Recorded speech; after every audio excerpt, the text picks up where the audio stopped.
दोस्तों, स्वागत है लाइफ इन स्टोरी 3.0 में। आज की कहानी है जुगनू कहाँ खो गए। गर्मियों की वो रातें याद हैं आपको, जब आसमान में तारे झिलमिलाते थे, जब मिट्टी की खुशबू हवा में घुली रहती थी और जब झाड़ियों में, पेड़ों के आसपास छोटे छोटे जुगनू अपनी नन्ही सी रोशनी से दुनिया को रोशन करते थे। वो न रोशनी इतनी तेज थी कि अंधेरे को मिटा सके, न इतनी कम कि दिखे ही नहीं, बस उतनी जितनी उम्मीद बनाए रखे। कभी किसी कच्ची गली से गुजरते हुए वो चमक अचानक सामने आ जाती थी, जैसे किसी ने अंधेरे में दीपक जला दिया हो।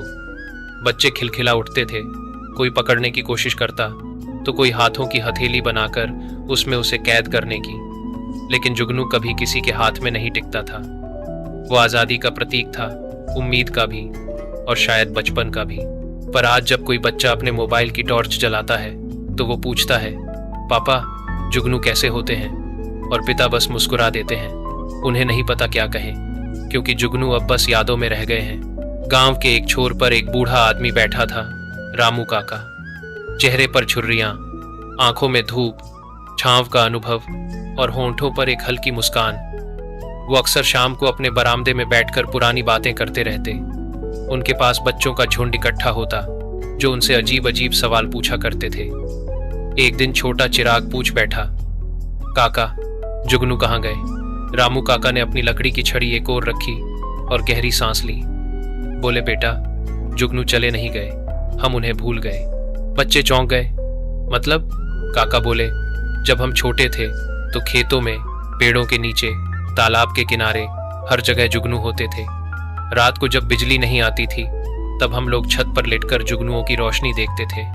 वो हमारे अंधेरे में साथ निभाते थे। अब बिजली तो हर घर में आ गई, पर जुगनू की रोशनी खो गई। काका की बात पर सब चुप हो गए। थोड़ी देर बाद एक बच्चा बोला, काका क्या हम फिर से उन्हें ला सकते हैं? काका ने आसमान की ओर देखा, जैसे कोई पुरानी याद तलाश रहे हों। बोले, शायद ला सकते हैं, अगर हम उस मिट्टी, उस पेड़ और उस हवा को फिर से बचा लें जिसमें वो पलते थे।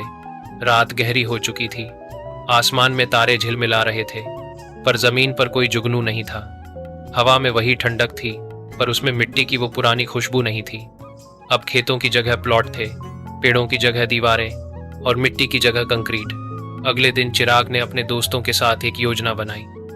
उन्होंने तय किया कि गांव के पुराने तालाब के पास फिर से पेड़ लगाएंगे। वो सब बच्चे मिलकर गड्ढे खोदने लगे, पौधे लगाए, मिट्टी डाली, पानी डाला। दिन पर दिन वो उस जगह को हरा भरा बनाने लगे। लोग हंसते थे, कहते, अरे बच्चों, अब कहाँ आते हैं जुगनू, ये तो पुरानी बातें हैं। लेकिन चिराग नहीं माना। हर शाम वो अपनी छोटी बाल्टी में पानी लेकर आता, पौधों में डालता और आसमान की तरफ देखता, मानो कह रहा हो, वापस आ जाओ जुगनू। महीनों बीत गए, बरसात आई, पेड़ बढ़े, झाड़ियां घनी हुईं और एक दिन जब रात बहुत शांत थी, तालाब के पास एक छोटी सी रोशनी टिमटिमाई। पहले एक, फिर दो, फिर दर्जनों। बच्चे दौड़कर आए, काका भी, और उनकी आंखों में आंसू थे। वो जुगनू लौट आए थे। चिराग ने अपने हाथ आगे बढ़ाए, जैसे उन्हें पकड़ना चाहता हो, पर इस बार उसने हाथ नहीं बढ़ाए। बस देखा, मुस्कुराया, क्योंकि अब वो समझ चुका था जुगनू को पकड़ना नहीं, महसूस करना होता है।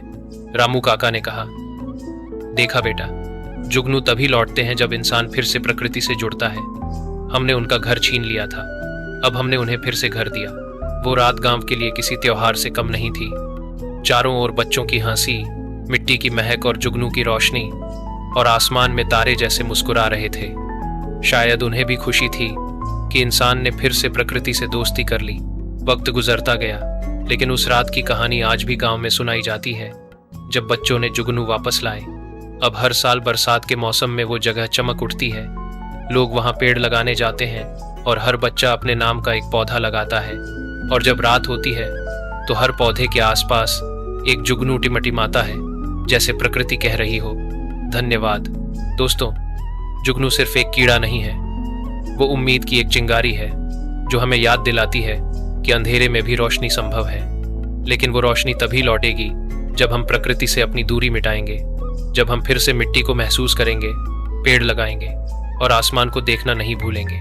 क्योंकि जब हम प्रकृति से दूर होते हैं तो सिर्फ जुगनू नहीं खोते, हम अपनी आत्मा की रोशनी भी खो देते हैं। अगर आपको यह कहानी दिल को छू गई हो तो इसे लाइक, शेयर और चैनल को सब्सक्राइब जरूर करें। कहानी की सीख, प्रकृति से दोस्ती ही सच्ची रोशनी है।